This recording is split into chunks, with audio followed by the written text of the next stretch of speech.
நண்பர்களே வணக்கம். நான் உங்கள் சீனிவாசன். இன்றைக்கி நம்ம பார்க்க போகிற வீடியோ என்ன அப்படின்னாக்கா, திருத்துறைப்பூண்டி அந்த ஊர்லேருந்து ஒரு சப்ஸ்கிரைபர் நண்பர் எனக்கு ஃபோன் பண்ணியிருந்தார். அவர் இந்த வீடியோஸ் எல்லாம் இதில் வர்ற வீடியோஸ் எல்லாம் அவர் தான் அனுப்பிச்சி வச்சுருந்தார். அது என்ன பிரச்சனை அப்படின்னு பார்த்தீங்கன்னா, அதாவது இப்போ தான் புதுசாக வீடு கட்டிக்கிட்டு இருக்கிறாரு.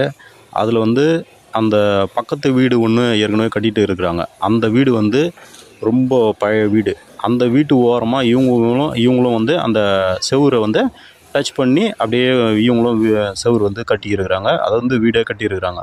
அப்படி கட்டும்போது அந்த அவங்க வீட்டு செவருக்கும் இவங்க வீட்டு செவருக்கும் சென்டரில் அந்த தண்ணி ஒழுகுது அப்படின்ற மாதிரி ஒரு கம்ப்ளைண்ட்டு. அது மேலே மொட்டை மாடியில் போயிட்டு எனக்கு வீடியோ எடுத்து அனுப்புங்க அப்படின்னு சொல்லும்போது இதெல்லாம் எடுத்து அனுப்பிச்சார்.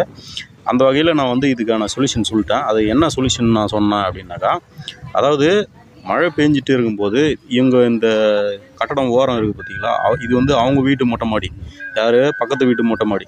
அப்படி இருக்கும்போது அந்த இடத்துல மண் எல்லாம் கொட்டி வச்சுருந்தாங்க. அந்த மண் பயங்கரமாக ஊறி அப்படியே அந்த செவருக்குள்ளே இறங்கி அந்த சென்டர் செவரு உள்ளே போயிட்டு லீக்கேஜ் ஆகுது. இதுதான் கான்செப்ட்.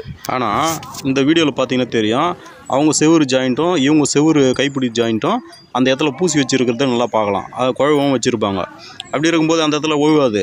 ஆனால் இவங்க அந்த கைப்பிடி செவருக்கு அந்த ரூஃப் மட்டும் இருக்குது பாருங்க, அந்த தண்ணி தேங்குது.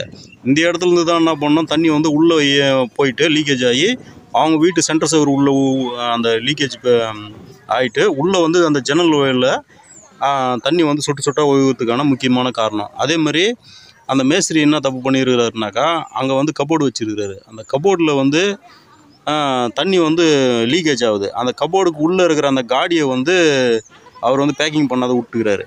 அதனாலேயும் இது ஒரு ஃபால்ட்டு. இதெல்லாம் சொன்னார். அதுக்கப்புறம் அவருக்கான சொல்யூஷன் நான் அந்த ஃபோன்லேயே சொல்லி விட்டேன். அதுக்கப்புறம் அவர் ஓகே சரிங்க, நான் நினச்சா மாதிரி தான் நீங்கள் சொல்லியிருக்கிறீங்க அப்படின்னு சொல்லிட்டு சொன்னார். அதாவது ஏற்கனவே அவர் கெஸ் பண்ணிட்டு இருந்தார். இருந்தாலும் ஒரு சில டவுட்டுக்காக எனக்கு ஃபோன் பண்ணி கேட்டிருந்தார். இப்போ இந்த பக்கம் இருக்கிற வீட்டில் இருந்து அந்த பக்கம் தண்ணி ஒழுகக்கூடாது அப்படின்னா ஃபஸ்ட்டு இதுக்கு என்ன பண்ணணும்னா, குழவு மாதிரி வைக்கணும். அந்த குழவு வைக்கிறதுன்றது டாக்டர் ஃபிக்ஸிட்டு 301 ஆயில் போட்டு நம்ம சிமெண்ட்டு கலவை வச்சு நல்லா டேப்பராக பூசி விட்டோம் அப்படின்னாவே இவங்க வீட்டு பிரச்சனை தீர்ந்தது. அதாவது எனக்கு ஃபோன் பண்ணி கேட்டவருடைய பிரச்சனை தீர்ந்தது. ஆனால் இந்த பில்டிங்கு வீட்டுக்கார் இருக்கிறாங்க பார்த்தீங்களா, இந்த பழைய வீட்டுக்காரு, இவங்க பிரச்சனை தேரணும்னா இவங்க சிப்ஸு காங்கிரீட் தர போடுறது தான் நல்லது. இவங்க வீட்டுக்கு ஒரு வீடுன்னா அதில் ரொம்ப ரொம்ப பார்க்க வேண்டிய விஷயம் என்னென்னா மெயின்டெனன்ஸு. அந்த மெயின்டெனன்ஸு இல்லை அப்படின்னாக்கா அந்த வீடு ரொம்ப சேதாரமாகி கூடிய சீக்கிரமே நிறைய ஃபால்ட்டுங்களை அனுபவிக்கும்.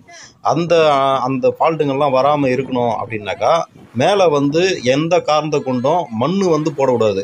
அதாவது மண்ணுன்னா மணலோ இல்லை எம்சாண்டோ ஏதோ எடுத்துன்னு காலங்காலமாக ஒரு 2 வருஷம் 3 வருஷம் அந்த மாதிரி எல்லாம் மேலே தேக்கி வச்சு இருக்கக்கூடாது. அப்படி இருந்தாக்கா என்ன ஆகும் அப்படின்னாக்கா ரொம்ப சீக்கிரமே அந்த பில்டிங் ரொம்ப சேதத்தை சந்திக்கும். அந்த மாதிரி ஒரு பில்டிங் தான் இந்த பில்டிங்கு. எவ்வளோ பில்லு மொழிச்சு இருக்குதுன்னு பாருங்கள்.